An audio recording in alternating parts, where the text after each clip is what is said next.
This is a book ball summary of the book Calling Bullshit by Carl T. Bergstrom and Jevin D. All of us are bombarded with information these days. We are constantly exposed to news on our phones, at work and on television. Sadly, much of the information we are fed is bunk. Despite being aware of it, knowing what to do can still be hard.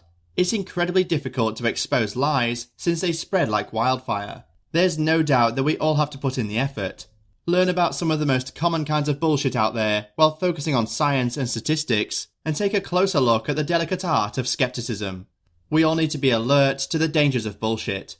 In 1998, the medical journal The Lancet published a study co-written by British physician Andrew Wakefield that claimed there may be a link between the widely used MMR vaccine and autism. The study was deeply flawed, but its influence has been huge.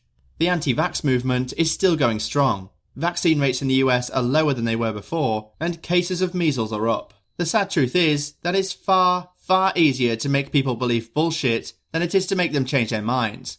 But we all have a duty to try.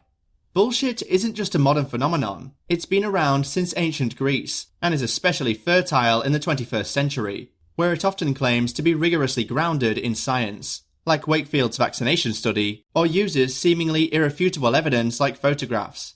You might remember a story that came out after the Boston Marathon bombing in 2013. The story claimed that an 8-year-old girl from Sandy Hook Elementary School had been killed. There was even a photo of her running. The story was shared by more than 92,000 people on social media.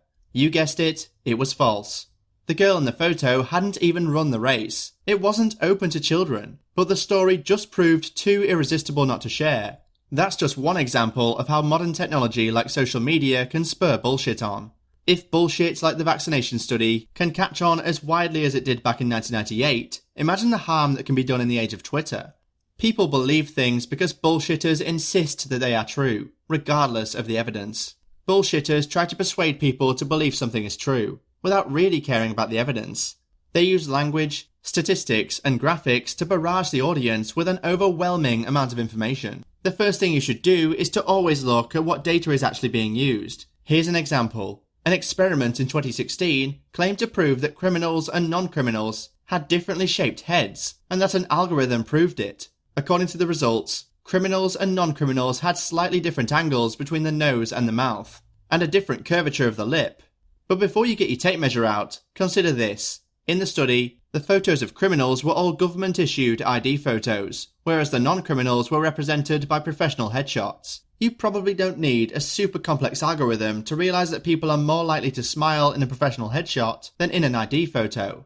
In other words, the dataset used in this study was useless, so the results were too. It's possible to refute the study even without opening up the algorithmic black box, because the data they were using was flawed. Correlation does not imply causation. A recent study looking at college students found a correlation between positive self-esteem and having had a first kiss before starting college. What does that result actually prove? Does it mean that naturally confident people start kissing younger? Or is the first kiss the cause of a boost in self-esteem? And hold on, why are we even talking about kissing? What is the role of a romantic relationship? Isn't it possible that both kissing and high self-esteem are the outcomes of finding yourself in a relationship? Sure, the study's findings are obvious. However, the study doesn't tell us anything about why these two things are linked. A 2018 report by Zillow showed that cities with rising house prices also tended to have lower fertility rates for women in their late 20s. But the press used words like cause and effect to suggest that high house prices were causing fewer young women to have children. The original study wasn't bullshit, but the reporting about it was. It's also worth remembering that sometimes a correlation doesn't tell us anything interesting at all. If you plot the prevalence of autism against the level of organic food sales, you'll find a very tight correlation indeed. Both lines have risen quite sharply in recent years, but it would be ridiculous to suggest a connection. They're simply two things that have risen over time. Changing numbers to fit your purposes is surprisingly easy. If you're finding this video to be enjoyable, show your support by liking it and subscribing to my channel for even more fantastic content.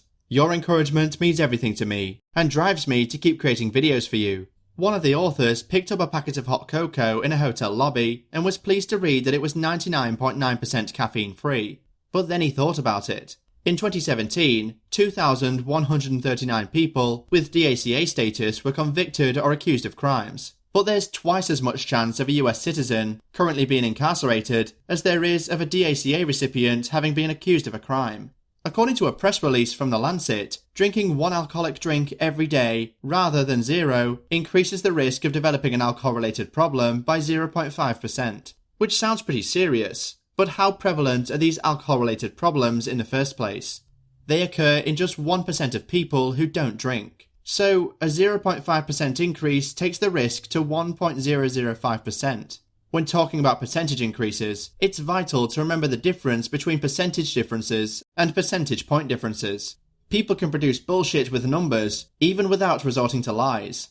Using biased data for a test will result in biased results. When the data you use for a test isn't neutral, the results will show selection bias. Statistics are all around us, but where do they come from? How do we know, for example, that Dutch men are the world's tallest? Very often, the data used is only a sample. In the Netherlands, they didn't measure every single man, but rather just a sample from across the population.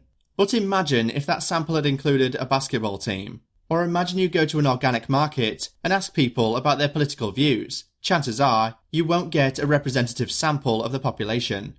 You'll probably find disproportionately more liberals there. This is a serious problem in statistics. Here's an example that shows the strange effects selection bias can have. True or false? Hot guys are jerks. If you filter out all the complete jerks and everyone you find extremely unattractive, there is a trend in that direction.